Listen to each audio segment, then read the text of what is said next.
So for example, I could choose a Gaussian surface like this one. I don't know why I did that, but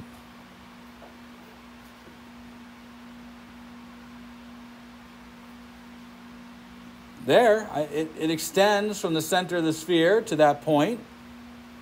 But remember, you're going to have to employ this sum. Can you come up with a way to measure both the electric field, the direction of that electric field, and the direction of the area for every point on this oval? I don't think I could. I don't know what the direction would be of every area on that oval even now. I'm not even sure how I'd come up with a relationship for that or an equation for that. I'm going to stick with shapes that I think I know. Now that means circles and squares and stuff.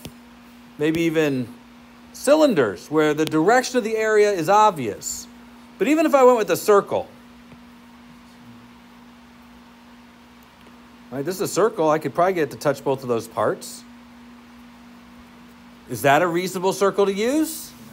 I don't think so either. I want to choose a surface that has something I can exploit. And maybe even choose a circle that collects enough of the charge to matter. There's a whole lot of charge there. Is there a way for me to figure out the other side of this, the Q enclosed? Do I know how much charge is enclosed if part of my surface is outside and part of it's inside this material? I just think this is a bad choice all around. So perhaps not that. Perhaps what you said earlier might be of better use.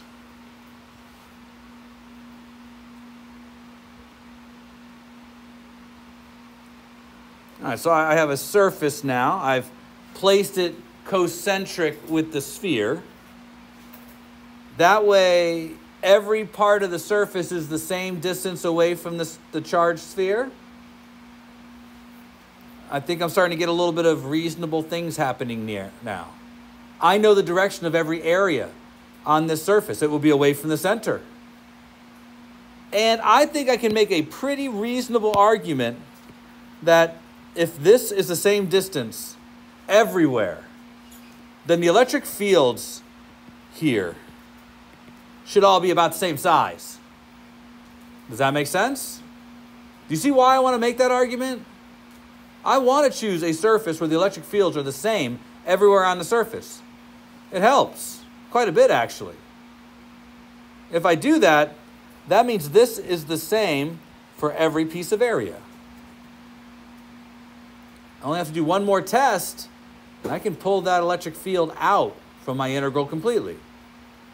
But the next test has to do with the dot product. First, is the electric field oriented in the same direction compared to every piece of area everywhere on the sphere? Well, that's good. That means that at least the angle will be the same. So I could write this as E cosine theta dA. Still can't pull it out of the integral until I know that there's no relationship between theta and the electric field. So now the next question is, are they all the same? And do I know what they are? And I think we know the answer to that too. First, I think they're all the same. I think the electric field points the way I have with the yellow arrows, and the areas are going to point away from the center. Is that going to be true everywhere on the surface? I think we can put 0 degrees in there for every pairing of an electric field and a piece of area.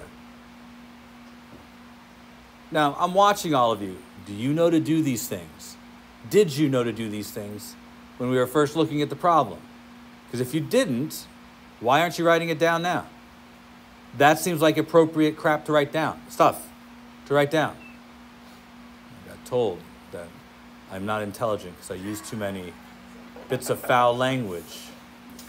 I will continue to prove my lack of intelligence at every opportunity. I don't make powerful videos to help people become better. It's not my goal. You enjoyed that, aren't you?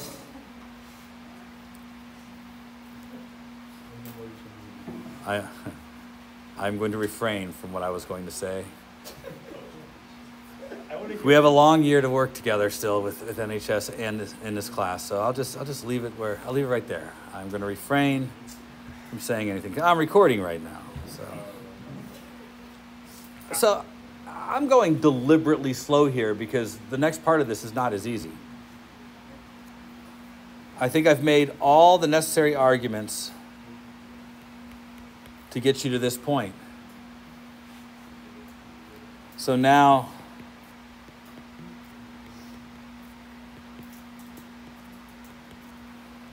Q enclosed. That one's easy. I enclose the entire sphere. All you need to do now is figure out what the area of that sphere would be. You've got your answer. This one was easy. If you're awake for it. Right, Kyle? It's warm in here. It's going to put people to sleep. Turn the lights off even makes it easier. I appreciate it. Not everybody in here has had to be here the whole time. So, let's get to the hard question, because I think this one's done. If you don't know what to do next, you plug in your 4 pi r squared, and this gives you 1 over 4 pi epsilon naught times q over r squared. A sphere of charge has the same electric field as a point charge if you're outside of the sphere. I'll say that again because I was interrupted. A sphere of charge has the same electric field as a point charge if you're outside the sphere.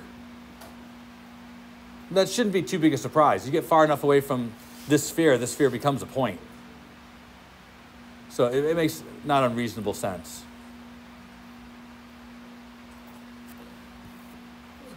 But now you guys need to do the other one. I've given you a lot of information now. So now let's consider a point inside the sphere. Apply all those things I said and find this one. First time. Would we all agree that this represents the charge that's enclosed? All right, good, we got to start. This thing is of uniform density. Could you construct the density of the sphere? You need the charge density to do this. Now, I looked at one person's paper, and they're close, but they're wrong. The charge density of the sphere is the total charge divided by the total volume of the sphere. That's the charge density, because we know Q is spread out over the volume of the entire sphere. Now, if I want the charge in... Yes? This is like more about, when you're expressing density, like, you didn't make question which letters you use or which types of density. You didn't write down? I did, it's just like all over the slide. Well, it's not super important. Linear, surface, volume. It's okay. Sigma for surface, lambda for linear, and of course rho for volume. That makes perfect sense. Now, if I want the charge enclosed, that has to be, in this case, volume density times volume enclosed. Right? In the last two examples, it was line density times line enclosed, and area density times area enclosed. So in this case, volume density times volume enclosed. That part's not too terrible. We just did this, Q over 4/3 pi capital R cubed. Our volume enclosed, 4/3 pi little r cubed.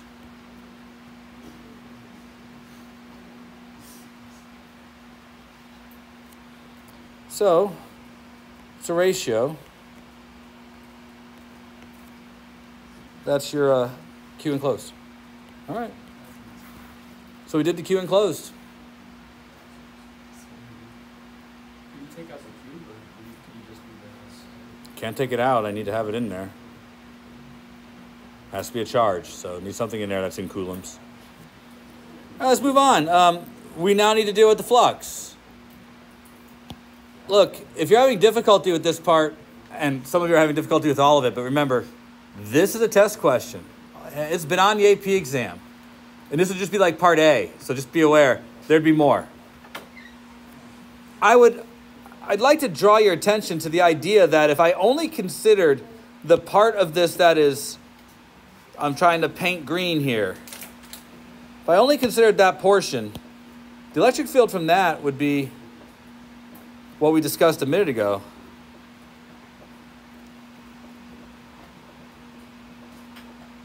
Right? Yeah? Wouldn't the other outer part of the shell, wouldn't the charge, like, balance out somehow? Is there any reason to believe that that would be true based on Gauss's law? Now, if you don't understand, because what you're bringing up, finish this one. We are really close, though. I would really think that you guys should be at a point where you could finish this off. Look, I'm going to write this down. This is the answer.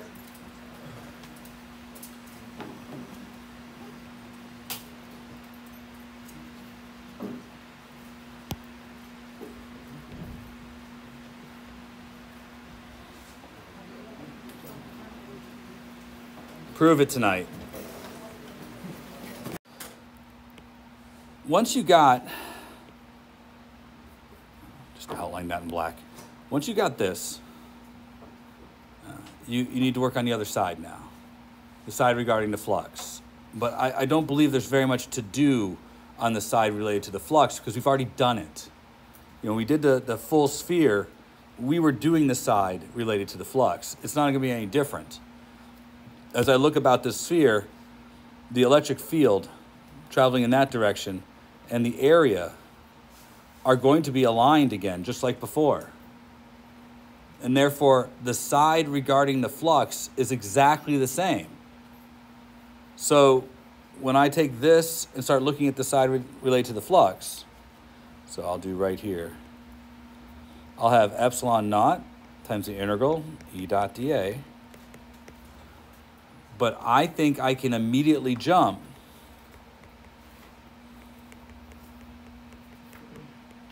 to that. Now, here's the argument I'm going to make. If you can't explain in very clear detail why we can do this, you will fail your next test. I can't emphasize this enough. It's easy to write down what I just wrote down. But you should right now, if I really wanted to test, I should pick, I know who to pick. But I should pick the 5 of you who I'm pretty confident will not be able to say why that's true. You guys need to do better. You need to be practicing a little bit every night. It's not gonna just, you know, I can't say it like this, but I want to use nice words. It's not gonna just click for you. This stuff isn't like that. It takes continuous kind of care. I want 15 minutes from you a day. And if that 15 minutes isn't because I assigned homework, you should go back through your notes and make sure each step that we do is something that you can explain. That's what you have to do. If you want to pass the exam, and you guys said you did, 15 minutes a day. Now you do have homework. I believe question number 1 and 2 probably together would have been, I don't know, 12 minutes, 15 minutes if you had started when I first gave it to you. I'm yelling at the wrong people. So let's put these pieces together because this is what I actually wanted you to do. And when it's not particularly organized, so I'm going to just kind of restart up here. And I have r cubed over capital R cubed times q. This is the charge enclosed inside the Gaussian surface. It's how much of the charge is there in what I just shaded.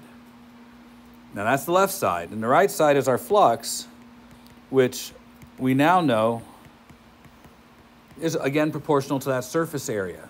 And this is the sphere that's inside the larger insulated sphere. Now, we want an expression for the electric field, and when we solve this for E, some of the R's cancel out, and we get this 1 over 4 pi epsilon naught, which I continue to kind of single out on its own, times, and then there's this 1 over R cubed. And I know I could combine it with the other constants, but I want to kind of lay them out for a reason. And then I have Q times R. At the same time, we were attempting to find an electric field for the space inside the sphere. And earlier, we had, to contrast that, we had found the electric field for the space outside the sphere. I'd even go as far as to say equal to or outside. You'll notice that we could do equal to in both of these cases, because when R equals R, this and this are equal. I would expect that to have to be true, right? Because the electric field's not going to have a sudden jump, but I do expect that there's going to be, this continuous function. Now, this doesn't end up working out to be continuous, at least not in a traditional sense. The function kind of connects together, but there's a clear discontinuity. This function and this function differ in their shape. And here's where I'm afraid you guys are not well equipped to deal with what I'm going to say next. Most of these two equations are constants. Can you clearly see what I'm saying? And if you're not, I want to exaggerate it a little bit. This one is a constant. Let's use something that we don't normally use as a constant here, B. And this one is a different constant.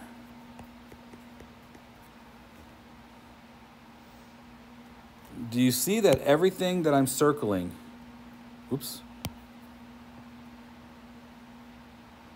is a constant, stays the same? The entire charge of the sphere, the radius of the larger sphere, and K. And similarly, all of this is constant. These are both supposed to be E as a function of R. So what is the electric field measured some distance from the center of the sphere? That was what the question asked you to find. So the variable portion is little r. Where away from my charge am I? Now, it's true that our constant has things like how much charge there is and what is the actual size of the sphere. Those are things that are there, but once that's in space, our functional variables are the values for r. Now, I'm bringing this up because part of what you're going to be asked to do as soon as your next test is to jot a graph. And it's almost always a graph of position. So in the case of this problem, when this has been on the exam, one of the most likely things you'll do after you come up with these two expressions is to draw a graph of the electric field as a function of your distance away from the center of the electric field. Can you do that for me? I mean, like right now. Could you do that? I'm curious to see if you can. Sorry, the graph is about what? I want a sketch of the electric field as a function of your distance away from the center of the sphere. You've got everything you need to do that here in front of you, but it's a sketch. It doesn't necessarily have to have points marked on the graph. Its shape is important. So when you look at this, and you're starting to draft your graph. What? They're going to have a piece of, graph paper or something there for you. Folks, this should be So you won't have starting to at 0 and going someplace well beyond capital R. actually set up the graph. It'll be something that just looks like this. And it'll be very, it'll be very generic. And they're going to be looking for key factors here. And the first thing that should be a key is that you're graphing these two functions. the first function is linear. So ruler, because you're allowed one. And I'd encourage you to remember that there's a reason why they let you have a ruler.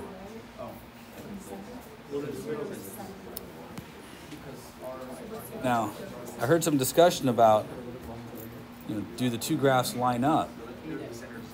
It shouldn't be discussion. You can figure it out. Be real clear. Back here, and I look at this, I know that my next function takes over right where the first one ended, and it's a 1 over r squared function. But we actually know where these 2 points are. If you know something like that, you should label it. There's absolutely no reason not to give the test graders that information. They'll probably ask for it anyways, but this is a massive discontinuity. It's not inappropriate to let the test grader know you understand where this occurs. This occurs right at the surface. And from here on, it's a 1 over r squared function, an inverse square. This value here, 1 over 4 pi epsilon naught times q over r squared. That's where this is. That's the size of that point. For r less than r, there's no 4 in the denominator. Now, to sketch, in that your scale is all yours.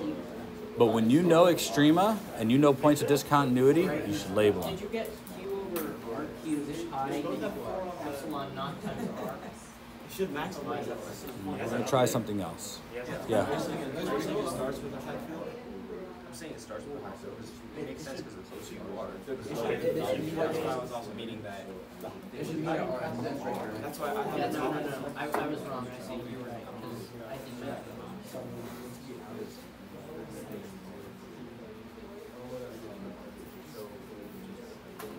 Okay, it would meet R, right? Well, no, it has to start at 0 because you can't have a field at 0 R. That's why I put an asterisk.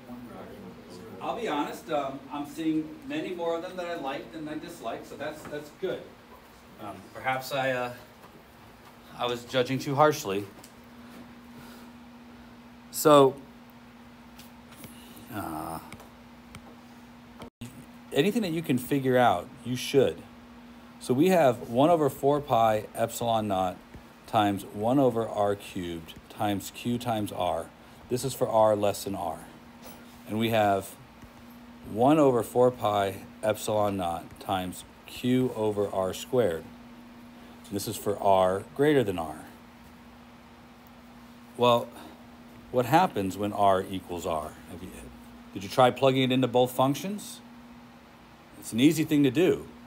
So if I plug capital R in for r in this function, I'll get 1 over 4 pi epsilon naught q over r squared. And if I plug r equals r for this function, what do I get? 1 over 4 pi epsilon naught q over r squared. They have to be equal at that point. If they don't have to, well, you can prove whether they are or not by just putting in r for both functions. So this example. So I can give you a harder one. Here we go. This is actually not harder. This is so much easier. But it's got an interesting result.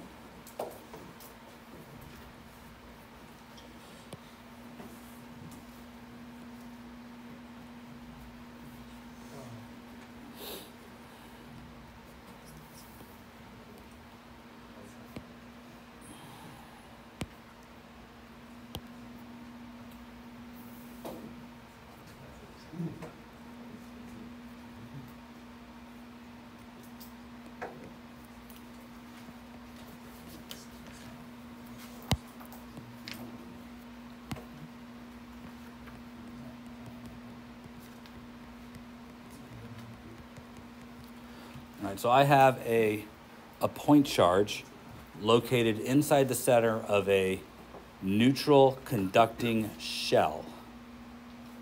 So the red circle is a conducting shell. And the yellow dot is a point charge. meaning it has no extension. The shell has an inner radius of A and an outer radius of B. I would like you to find an expression for the electric field in 3 places. For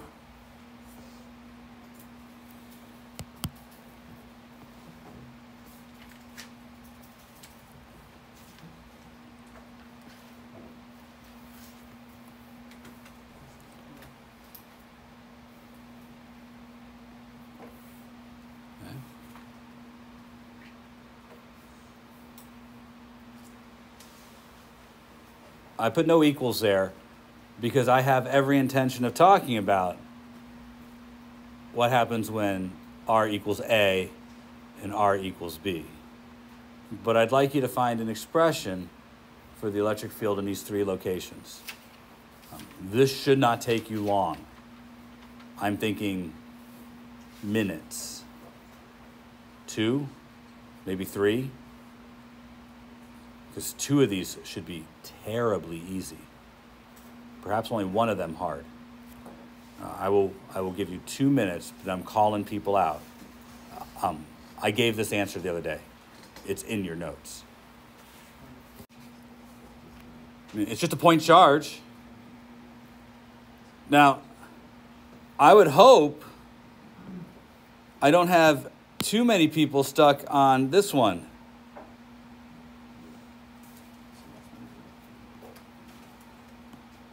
If I can grab hold of that a little bit better. There. I would hope that one was really easy. We understand that this Gaussian surface is inside a conductor, right? The electric field has to be 0 there. There's no work to be done. By definition, if you're in a conductor, the electric field's 0. The only one that might cause you some, I don't know, a moment to pause would be out here. And maybe that's because you're worried about that conductor being in the way, but what's the charge enclosed? It's just Q. Yeah, just Q. So I wouldn't expect that you have too much difficulty here. Now, this assumes you understand maybe how to use Gauss's law, or you know how to deal with the point charge. Either one of those is fine, but again, I'm really speaking to the people who are not keeping up in a way that's meaningful. I think we have 3. There's the electric field, while R is between 0 and A. And that's going to be 1 over 4 pi epsilon naught times Q over R squared. There's going to be the electric field when R is between A and B, which has to be 0. By definition, it has to be 0. It's inside the conductor. Now, all conductors have an electric field as 0 inside of them. And electric field, where R is greater than B, goes back to 1 over 4 pi epsilon naught times Q over R squared.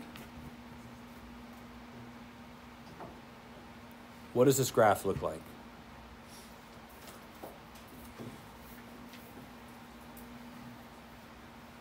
Be careful. Draw it. I'm looking for some very specific things.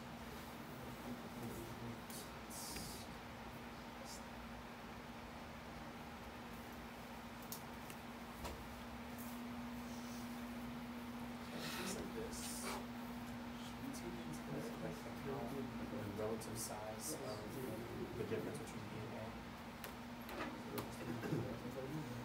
A. I think you have to.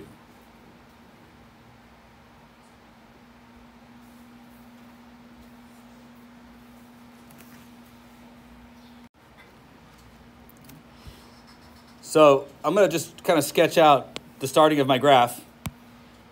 And I did not walk around to see yours. I really should. But this is not my goal for today. So this is just finishing off your homework questions, really, doing your homework for you.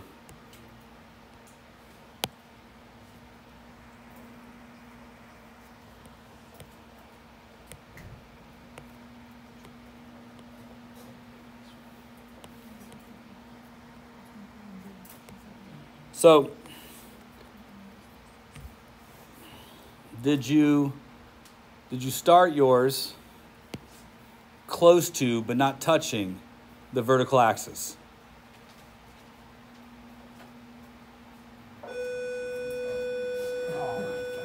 Something like this, because we can't get to 0, so it has to be something like that. But then we reach A.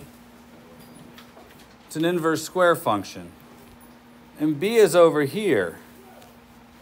Now, your function has to instantaneously go to 0 between A and B. Has to. But then the function has to jump up, but not to the same height here.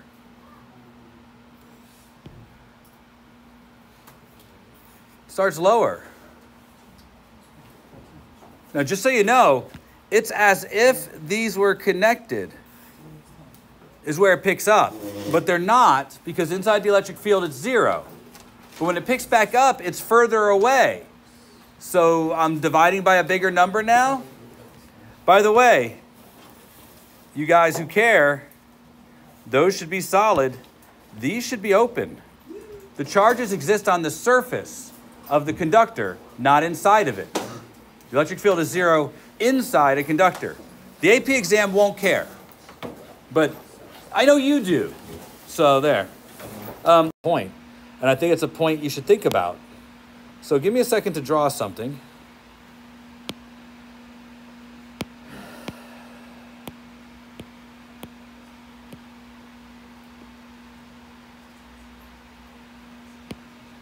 What if I have a solid sphere of charge Q where the charge is uniformly spread throughout the sphere? What do you think the electric field would be here due to the shell of the sphere?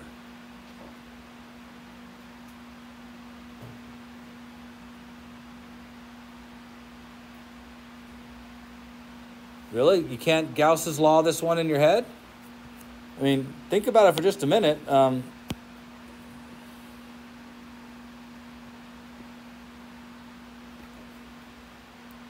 How much charge am I enclosing?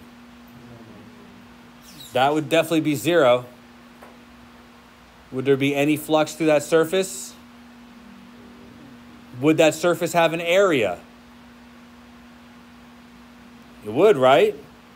So if I consider that this surface clearly has an area, that's 4 pi r squared, my Q enclosed would be 0 equals epsilon naught times the integral of E dot dA. I think based on the fact that I'm equidistant from every piece of surface, the electric field should be the same value everywhere.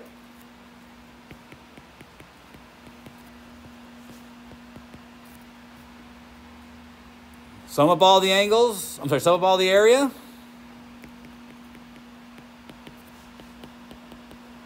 All of this doesn't really matter too much when it's going to equal 0, right?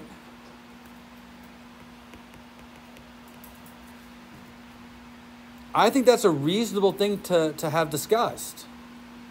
And I'm glad that somebody brought it up. I think the shell is not contributing to the electric field inside. In fact, I'd argue that if the shell is of uniform charge density, a single point here must be experiencing a net force of 0. It's being pushed equally in all directions by the pieces of charge around it. Does that surprise you? I mean, I don't think it would be a surprise if I asked you if the electric field was 0 here, right? You'd make the argument that if I was at the center, I'd probably be experiencing a force in all directions that would be equal and opposite. Wouldn't you agree? If I'm over here, I have less charge on this side but I'm closer to it. More charge on this side, further away from it, it balances. Now,